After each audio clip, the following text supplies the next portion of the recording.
안녕하십니까. 라스트 성공전략 2부로 다시 인사드리겠습니다. 오는 22일 토요일 서울경제TV 전문가 방송인 샘플러스에서요. 무료 강연회를 개최한다고 합니다. 실적을 알면 투자의 미래가 보인다라는 주제로 강연회가 열린다고 하는데요. 2011년 실적 주도주에 대한 자세한 강의가 이어질 예정이라고 해요. 그러니까 참석하셔서 알차고 다양한 정보 담아가시길 바라겠습니다. 2060을 하회하기도 했던 코스피, 그러나 놀라울 정도의 회복력을 오후장 장 마감 근처에서 보이면서 2088포인트로 하루 만에 반등에 성공했습니다. 외국인들의 3거래일 연속 매도에도 불구하고 단기 급등 부담에도 불구하고 유로존 리스크와 목요일 이벤트 데이의 부담에도 불구하고 반등에 성공한 것이라 더 눈에 띈다고 할 수 있겠는데요. 하지만 코스닥은 오늘 살짝 빠지면서 0.3포인트가량 조정받으면서 마이너스로 끝났지만 역시 외국인들의 막판에 역시 코스닥을 사주는 모습이었습니다. 개인 때문에 코스닥은 오늘 살짝 꼬리를 내릴 수밖에 없었는데요. 자세한 시황 소식 시황센터 가서 듣고 오겠습니다. 네, 시황센터입니다. 1월 11일 화요일장 마감했습니다. 양증시는 또다시 엇갈린 모습으로 마감했는데요. 하지만 위치가 바뀌었습니다. 코스피가 반등했고요. 코스닥은 9거래일 만에 하락 전환으로 마감됐습니다. 자세한 내용 코스피부터 확인해 보겠습니다.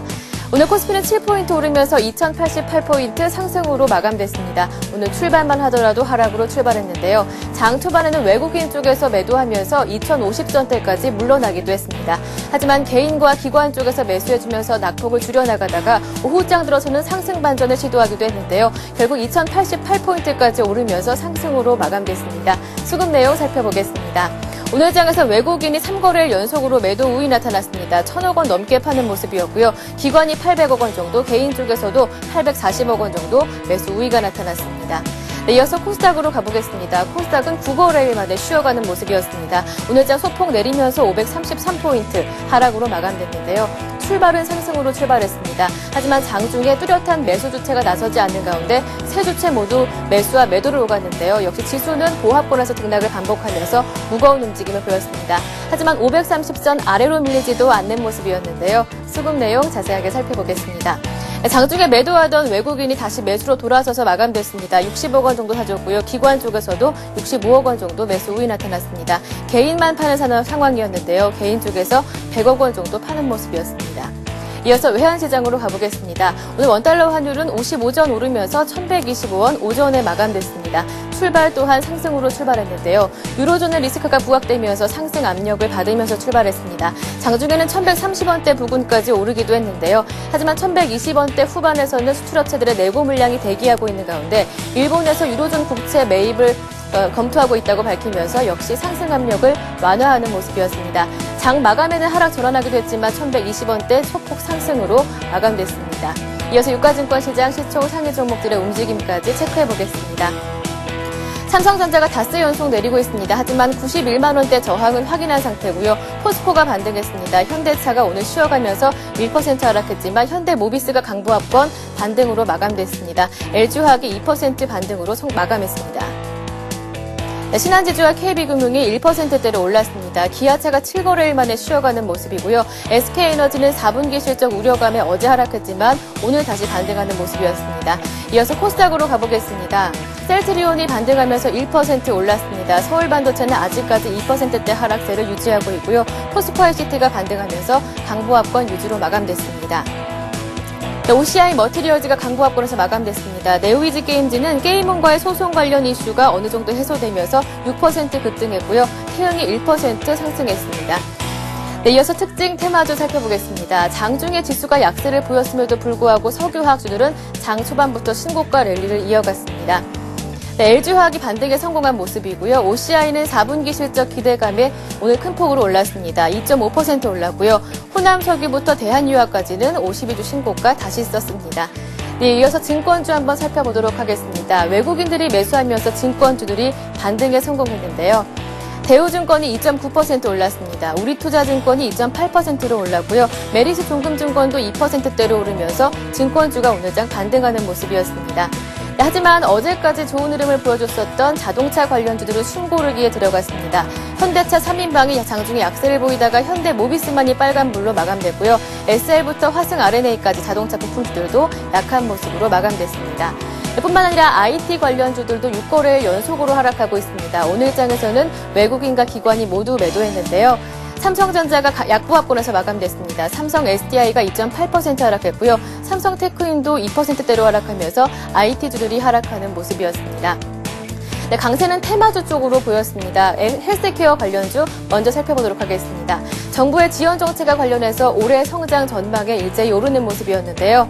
바이오스페이스가 상한가까지 올랐습니다. 인피니트 헬스케어와 인성정보 마찬가지고요. 코오롱아이넷 마크로젠도 빨간불로 마감됐습니다.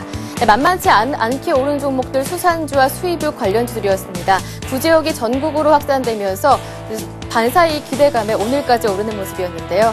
동원수산이 신고가 다시 썼습니다. 상한가까지 진입했고요. 신라SG와 한일사료 마찬가지로 52주 신고가 다시 쓰면서 수산주와 수입유 관련주들이 동반해서 상승하는 모습이었습니다. 네, 지금까지 마감 시황 전해드렸습니다. 네, 이제는 전문가가 오늘장 어떻게 봤는지 한번 오늘장 특징을 추려보고요. 내일장 미리 대비하는 대비책 세워보는 시간 갖겠습니다. 오늘은 하나대투증권 멘토스로 가볼까요? 장혁진 연구원 연결합니다. 안녕하세요. 예, 안녕하세요. 네, 코스피 오늘 오후장에서 이렇게까지 반등해 줄 줄 몰랐는데 2080선 후반까지 왔네요.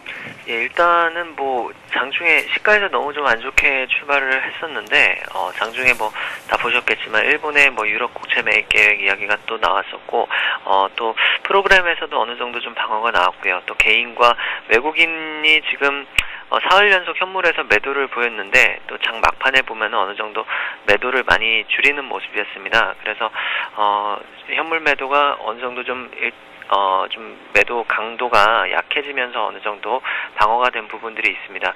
유럽발 리스크가 최근에 계속 부각이 되고 있는데요.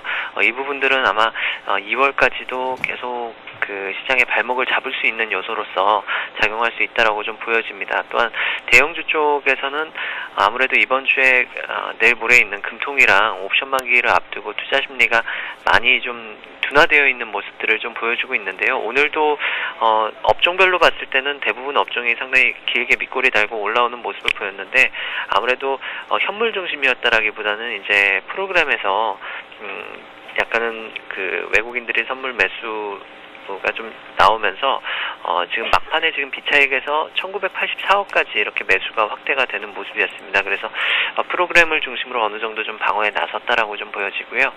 장중에 나왔었던 유럽의 국채 매입 계획이 상당히 호재로 작용했는데 최근에 환율과 연계된 흐름을 보이고 있는데요.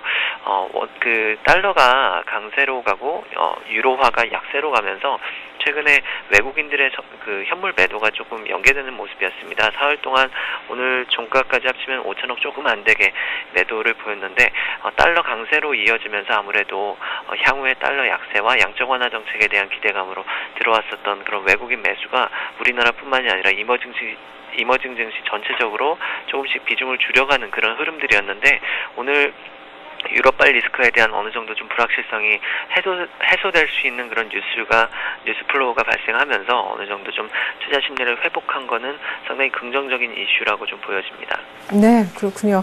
자, 유로존 악재에 힘을 좀 쓰지 못했던 미국 증시였지만 장 마감 후 좋은 어닝의 스타트를 끊어준 알코아의 실적이 오늘 밤에 열리게 되는 뉴욕장에 또 어떤 영향을 미칠지 모르겠습니다. 장 중에는 아직 결과가 나오지 않은 알코아에 대한 실적 때문에 밑거리가 좀 달리는 그나마 괜찮은 모습이 있었었는데 말이죠. 오늘 해외 변수는 어떤 것들이 있습니까? 예, 일단은 뭐 1월 넘어오면서부터 실적에 대한 얘기가 워낙 많이 나왔었기 때문에 이제 실적 기대감이 있는데 알코아는 어닝 서프라이즈를 기록했는데 시간에서는 조금 하락하는 모습을 보였었고요. 그래서 아무래도 지금 시장이 미국 시장 같은 경우는 그동안 이제 유럽발 리스크가 계속 잠복되어 있었고 유럽 스페인이나 포르투갈 주가들은 계속해서 빠지는 상황이었지만 미국의 경기가 워낙 좋다라는 기대감이 결국에는 지금 글로벌 증시를 12월 중순부터 1월 초까지는 가져왔었는데 지난주에 미국의 실업률이 조금 안 좋게 나오면서 미국도 조금 안 좋을 수 있겠다라는 그런 심리가 이제 부각되니까 유럽 쪽이 순식간에 이렇게 또 부각되는 그런 좀 약간 심리적인 부분들이 있는데요. 아직까지는 뭐 유럽발 재정 위기에 대해서 미국 실적보다는 더 크게 인식하고 있는 시장이라고 좀 보여집니다. 그런데 오늘 이 부분이 어느 정도 좀 해소가 되었기 때문에 오늘 좀 실적에 대한 그런 부분들을 반영할 수 있지 않을까 좀 기대를 해보고 있고요. 이번 주부터 이제 실적 발표가 본격적으로 시작이 되는데 13일 날 인텔, 특히 최근에 IT 업종 수급이 조금 약화되는 시점인데 인텔의 실적이 발표가 되고요. 14일 날 JP모건 체이스, 그리고 뭐 18일 날 시티그룹이나 또 애플, IBM 같은 종목들이 이제 이번 주부터 시작해서 본격적으로 실적 발표 시즌에 들어가게 됩니다. 그래서 우리나라 자체적인 지금 모멘텀이 딱히 없는 상황에서 외국인들의 수급에 많이 의존하고 있고, 또 외국인들의 수급이 최근에 들어왔었던 것들은 결국 미국 경기 회복에 대한 기대감이었습니다. 근데 그 경기 회복에 대한 그 지표 확인보다 이제 실적으로서 특히 경기가 민감하게 움직이는 소비주들이나 IT주들의 그런 실적을 통해서 이 기대감이 어느 정도 맞는지 체크하고 그 외국인들이 매매에 나설 가능성이 상당히 높기 때문에요. 미국 기업들 실적 발표는 계속해서 체크를 해보셔야 될 것 같고요. 또 오늘 이제 해외 증시에서 체크해 보셔야 될 부분은 일본에서 유럽 국채 매입 계획을 발표를 했습니다. 그런데 유로존의 불안감은 여전합니다. 그래서 유로와 약세 행진은 이렇게 오늘 현재 시간에도 유로 달러 환율이 조금 반등을 계속 하고 있는 상황이지만 계속해서 좀 발목을 잡을 수 있다라고 보여지는 게 2월달, 3월달에 그 국채 만기가 되는 게 상당히 1,400억 유로 정도가 됩니다. 상당히 많이 몰려있기 때문에 그런 부분들이 불안감은 계속 될 거라고 좀 보여지고요. 단기적으로 봤을 때는 내일 지금 문제가 되고 있는 포르투갈 정부에서 3년물에서 9년물까지 채권을 7억 6천만 유로에서 한 12억 5천만 유로까지 매각을 이제 하게 될 텐데요. 그 결과 여부에 따라서 어느 정도 유로화가 추가적으로 안정될지, 유로화가 결국은 안정이 되고 강세를 보이고 달러화가 약세가 되어야지 결국 외국인들이 이머징 증시에 대한 수급을 확대할 수 있는 그런 그림이 지금 펼쳐지기 때문에 유로존의 불안감이 어느 정도 해소가 되는지가 일단 단기적으로는 지금 실적까지는 일단 또 13일까지 시간이 남아있기 때문에 그 부분들을 조금 더 체크해 보시는 게 좋지 않을까 생각하고 있습니다. 네, 본격적으로 미국의 굵직한 기업들 실적 발표가 나오기 이전 그 공백기에서는 유로화 반등 때문에 외국인들이 사줄 수 있는 분위기 여건 마련이 상당히 중요한 체크 포인트다라는 얘기셨습니다. 밤새 또 유럽 쪽에서 어떤 얘기가 추가로 들리는지 그쪽도 한번 헤드라인에 주시를 좀 하셔야 될 것 같아요. 자, 만약에 유럽 쪽에 좋은 얘기가 나와서 외국인들이 내일부터 다시 사주기 시작하면은 그건 IT 쪽일 것이다, 이런 의견들도 있었는데요. 내일 아침에 외국인들이 만약 들어온다면 IT를 시초가에 잡는 것 괜찮은 전략 될는지요? 글쎄요, 일단은 지금 큰 그림으로 봤을 때 IT 같은 경우는 2, 3분기에 실적을 피크를 찍고 지금 빠지고 있는 구조이기 때문에 4분기와 1분기까지는 전체적으로 좀 안 좋습니다. 그리고 지금 뭐 디램 가격도 이제 뭐 삼성전자가 반도체 디램에 대한 정책을 또 변경했다는 이야기들이 나오고 있는데, 뭐 반도체 쪽으로 봤을 때 실적이 나오는 삼성전자나 하이닉스나 아니면 또 일부 IT 장비 업체들이라고 하면은 모르겠지만 여타 IT주들은 지금 실적을 베이스로 해서 버텼다라기보다는 이제 1분기 정도면은 저점을 찍고 돌아설 것이다라는 그런 기대감이 오히려 더 많이 반영되었었고, 수급을 가지고 낙폭과대로 들어온 게 상당히 많습니다. 그래서 그런 부분들은 지금 이제 실적 시즌 본격화되면서 어제도 그랬고 오늘도 그랬고 대형주 중에서 주도주군에 있지만 실적이 안 좋다라는 이야기 나오면서 추세가 좀 망가지는 종목들이 나오기 시작을 했습니다. 그래서 그런 약간의 뭐 수급적인 부분들보다는 이제 실적이 안 되는 종목들은 최소한도 실적 발표가 나오기 전까지는 조금은 접근하는 건 약간은 무리가 있지 않을까 생각이 들고요. 개인적으로는 IT는 조금 더 지켜보는 게 좋지 않을까 생각하고 있습니다. 예, 근데 그렇게 지켜보다가 늦으면 어떡할까 싶어서 말이죠. 일단 IT에 대해서는 실적이 좀 나와야 그때 좀 접근이 가능하겠다는 얘기셨고, 아까 옵션 만기 변수에 대해서도 짚어주셨는데 조금 더 IT 업종뿐만 아니라 넓게 전략 한번 다시 세워주시면 좋겠습니다. 예, 일단은 큰 그림에서 말씀을 드릴 때는 아까 말씀을 드렸었던 단기적인 달러의 강세냐 약세냐의 여부와 유로존과의 그런 연계된 부분에 따라서 외국인들의 수급이 좀 좌우될 것 같습니다. 오늘도 종가에서 외국인들이 어느 정도 좀 매도 물량을 줄인 것도 지금 환율이 어느 정도 영향을 끼치고 있다라고 보여지는데요. 이번 주 내내 금통위와 옵션 만기일이 있기 때문에 대형주는 일단 투자 심리가 상당히 둔화되어 있고 상대적으로 또 투자 심리도 상당히 어제 같은 경우에 이제 금리 인상 기대감으로 보험주들이 올라왔는데 또 오늘 같은 경우는 건설주들이 또 많이 올라오는 모습이었습니다. 금리가 동결되는데 오히려 더 수혜를 볼 수 있는 그런 증권주들이나 건설주들이 더 많이 올라오는 모습이었는데 그만큼 지금 약간 최근에 중국이나 인도, 브라질 같은 경우는 해외에서 물가 상승 압력이 상당히 높습니다. 그래서 우리나라도 아까 전에 로이터에서 나온 말로는 2월 달에는 인상할 것이다 이런 전망까지 나오고 했는데 또 요새 눈도 많이 오고 또 혹한기이기 때문에 그런 기상이변으로 물가 상승에 대한 불안감이 상당히 있기 때문에 지금 투자 심리가 상당히 둔화되어 있는 상황입니다. 그런데 이 부분들을 예측하기는 좀 쉽지는 않을 거라고 좀 보고 있고요. 다만 이제 만기일 대비해서 봤을 때 12월부터 배당을 받기 위해서 넘어왔었던 그런 프로그램 매수 물량들이 지금 매물화가 되지 않았습니다. 원래 1월 초에 넘어오면서 바로 어느 정도 매물화가 되어서 나오는데 지금 그 부분들이 나오지 않았기 때문에 대형주들은 추가적으로 프로그램 매도 압박에 약간은 좀 시달릴 가능성이 있다라고 좀 보여지고요.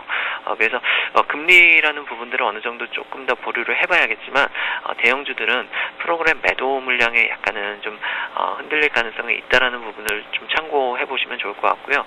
업종별로 이제 시장을 접근을 했을 때는 실적 중심으로 접근을 해 보시되 지금 이제 시장에서 특징적인 것들은 아까 IT 업종에 대해서 조금 부정적으로 말씀을 드렸는데 삼성전자나 하이닉스는 여전히 좀 좋게 보고 있습니다. 종목별로 봤을 때는 충분히 실적이 올해도 나오는 구조이기 때문에 그런 종목들은 이제 빠지면은 괜찮다라고 보고 있는데 다른 IT들은 좀 더 지켜보자는 쪽으로 보고 있고 최근에 이제 화두가 결국 인플레이션입니다. 유가의 상승과 인플레이션 쪽이 이제 부각될 텐데 자원개발 관련주들이나 대우인터내셔널이나 LG상사 그리고 큰 그림으로 봤을 때 2007년 2000포인트를 찍었을 때 대비해서 가장 많이 못 올라온 업종이 건설업종이고 철강업종이고 증권업종 이쪽입니다. 그래서 그쪽이 오늘 상승률 상위 세 가지 업종이 건설, 철강, 증권이라는 것도 저는 상당히 의미 있게 보고 있는데요. 특히 국내 미분양에 대한 부담 때문에 많이 좀 소외되었었던 근데도 2007년 고점 대비해서는 여전히 여타 업종 대비해서 많이 못 올라온 그런 건설업종 같은 종목들은 향후에 계속 이번에 금리가 만약에 긴급하게 인상이 된다라고 하면 건설주들이 살짝 눌릴 수도 있겠지만 오히려 그럴 때는 매수 기회가 될 수 있지 않을까라고 이렇게 좀 보고 있습니다. 예, 이렇게 해서 좀 괜찮은 업종들 그리고 전반적인 전략까지 이번 주간 단위로 한번 또 큰 그림에서 세워주셨습니다. 하나대투증권 멘토스의 장혁진 연구원의 분석이었습니다. 고맙습니다. 예, 감사합니다.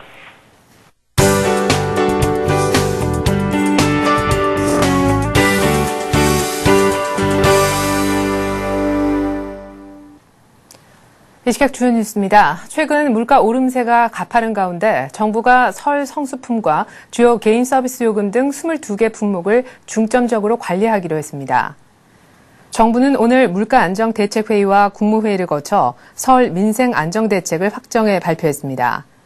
설 관련 특별 점검 품목으로 무, 배추, 마늘, 쇠고기, 명태 등 농축수산물 16개와 찜질방 요금 등 개인 서비스 6개가 선정됐습니다. 아울러 농산물 16개 품목의 가격 안정을 위해 공급 물량을 평상시보다 1.7배 늘리기로 했습니다. 정부는 또 설을 맞아 중소기업에 대출 17조 원과 보증 4조 원 등 21조 원 규모의 자금을 지원하기로 했습니다. 지난해 11월 28일 경북에서 시작된 구제역이 전국으로 확산되면서 살처분 매몰 가축이 140만 마리를 넘어섰습니다. 농림수산식품부는 오늘 구제역으로 인한 살처분 매몰 가축수가 약 3,500개 농가에서 140만 4,426마리로 집계됐다고 밝혔습니다. 이로써 구제역은 경북, 인천, 강원, 경기, 충남북 등 6개 시도와 52개 시군, 122곳으로 늘어났습니다. 정부는 이번 구제역이 경남 및 호남으로 확산될 경우 전국적인 예방 백신 접종을 검토하고 있습니다. 한편 충남 천안과 전북 익산에서 시작된 조류 인플루엔자가 지난 10일 경기도 안성시 오리 농장에서도 발생해 북상 조짐을 보이고 있습니다. 국가경쟁력강화위원회는 오늘 서울 G20 정상회의의 후속 조치로 국내 기업의 외국 주요 기업의 인수합병 활성화를 지원하고 한국투자공사의 국내 원화자산 운용을 허용하는 방안을 추진하겠다고 밝혔습니다. 강만수 국가경쟁력강화위원회 위원장은 청와대에서 이명박 대통령에게 경쟁력 있는 해외 유수기업과 에너지 자원기업에 대한 M&A 활성화를 위해 국내 기업의 글로벌 투자 역량을 강화하겠다고 보고했습니다. 강 위원장은 또 국부펀드의 기능 확대를 위해 한국투자공사의 자산 운용 범위를 확대해 해외 기업 및 자산에 대한 인수 능력을 확충하겠다고 밝혔습니다. 한편 이 자리에서 양수길 녹색성장위원회 위원장은 4대강 살리기 사업의 경험을 기후변화 대응 모델로 전파하겠다고 말했습니다. 겨울철 비수기임에도 서울 등 전국의 전세 공급 부족 현상이 매우 심각한 것으로 나타났습니다. 국토해양부와 국민은행의 주택가격 동향 조사에 따르면 16,500여 개 부동산 중개업소를 상대로 한 조사에서 수요가 공급을 초과한다는 응답은 81%에 달했습니다. 공급이 많다는 응답은 2.4%에 그쳤습니다. 전세 수요가 공급을 초과하는 비율은 이 조사가 시작된 2004년 이후 가장 높은 것입니다. 특히 1월은 이사 수요가 거의 없어 매매는 물론 전세 시장도 보통 안정 상태를 보여왔다는 점에서 이례적입니다. 정부는 오는 13일 발표하는 물가 대책에 전세 대책도 포함시킬 예정이어서 그 내용에 시장에 관심이 쏠리고 있습니다. 외국인의 연 3일 현물 매도에도 불구하고 코스피는 강했습니다. 2080선 후반까지 가면서 2090선에 약 2포인트 정도만 갭이 생기게 됐는데요.